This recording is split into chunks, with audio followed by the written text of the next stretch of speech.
According to Fresh Coalition analysis of the mid-year budget update, Australia's per capita living standards won't return until at least 2029-2030. The projections are based on Treasury's forecast to 2026-27 financial year and highlight the damage inflicted by inflation and high interest rates. Well, joining me live is Liberal Senator and former Ambassador to Israel, Dave Sharma. Good to see you, Dave. Thanks for joining us on the program. First of all, do you welcome Anthony Albanese's Bruce Highway upgrade announcement that is coming today? Well, look, I'll wait to see the details and I defer to my Queensland colleagues for that. Obviously, we welcome infrastructure upgrades as a matter of course, but I think the item you led with about the deterioration in Australia's standards of living and them being unlikely to recover until 2030 should be raising alarm bells for everyone, that the government's mismanagement of the economy has basically taken Australians backwards and is likely to continue to do so whilst they remain in office. Yeah, the Albanese government as well is also spending $26 billion more on aged care, disability medicines and childcare than it first budgeted for 3 years ago. That's a cost blowout highlighted by the Fin Review. What's your reaction to that? Well, what we've seen from this government is they've received record budget windfalls from high commodity prices, from bracket creep people paying more income tax, from favourable terms of trade, and they've overwhelmingly spent that rather than using it to put the budget in better shape, rather than using it to take pressure off interest rates by reducing government spending in the economy. And so what we're seeing now is a high spending, high tax government that is adding to inflationary pressure, that's meaning that the Reserve Bank is keeping interest rates higher for longer. People are paying more in interest repayments on their homes, they're paying more in income taxes, and they're paying more for life's essentials. This is why living standards are going backwards. Peter Dutton and Anthony Albanese are both in Queensland today. The PM firing the starting gun on his on-the-ground campaign. He will also visit WA, the big mining state. So what do you think this says about where Labor thinks it can pick up seats?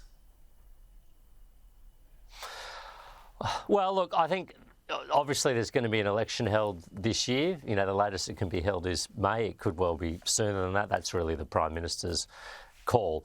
But I think look, I'll leave Labor's electoral strategy to them to explain, but obviously as a coalition, what we'll be focused on is putting forward a strong alternative vision for government as a credible alternative, and we'll be seeking to appeal to voters, you know, not only in Queensland and Western Australia, but in New South Wales and Victoria, people with mortgages, people who are retirees, people who are just making a start in life, people who are concerned about higher electricity prices.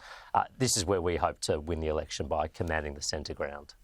Now, according to Nine Papers this morning, just on another topic, Israel's ambassador to Australia insists international pressure, including that coming from the Albanese government, will not hasten a Palestinian state. What's your reaction to that? Well, my view has always been that a Palestinian state will come about as the result of negotiation between the two sides, the Israeli side and the Palestinian, and more broadly the Arab side. Now, that's been a bipartisan position of Australia for a number of years. What we've seen this government do and what we've seen them change is they've taken the view that a state can somehow be unilaterally imposed upon Israel. We've seen the government vote for one-sided resolutions in the General Assembly. We've seen them vote or support unilateral declarations about a Palestinian state. My view, you know, informed by the basic power realities of the area, is that Israel will only agree to the creation of a Palestinian state once they have sufficient security guarantees in place and once they're convinced that that Palestinian state will not be committed to their destruction. Now, you know, you've obviously seen with movements like Hamas, with movements like Hezbollah, they are committed to Israel's destruction, and there is no point Australia seeking to create a Palestinian state that would be controlled by entities like that. And I think that's where this government has got the strategy so wrong. They've put the cart before the horse, effectively.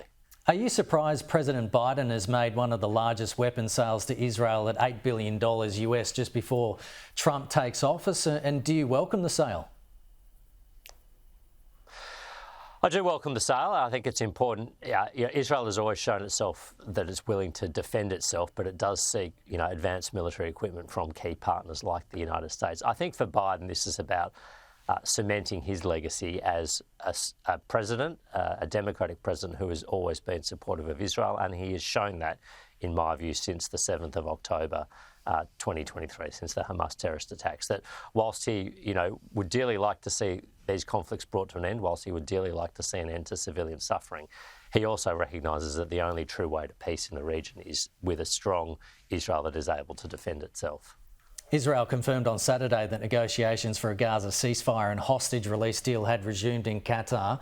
Could this be the moment we see more hostages return, do you think?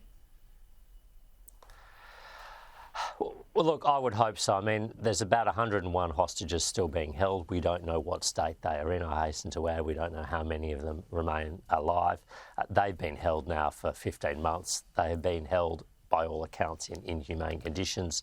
They're not being held in internationally recognised facilities. They're not getting visits by the International Committee of the Red Cross or Amnesty or any other groups like this.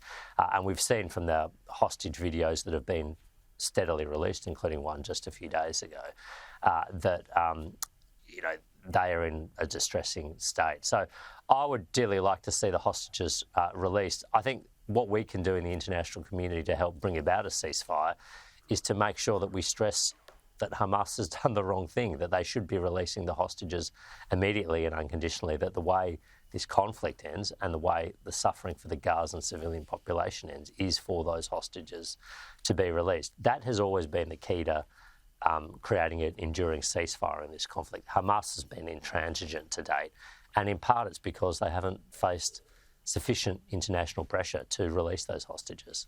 Dave Sharma, appreciate you coming on this morning. Thanks so much. Good to see you.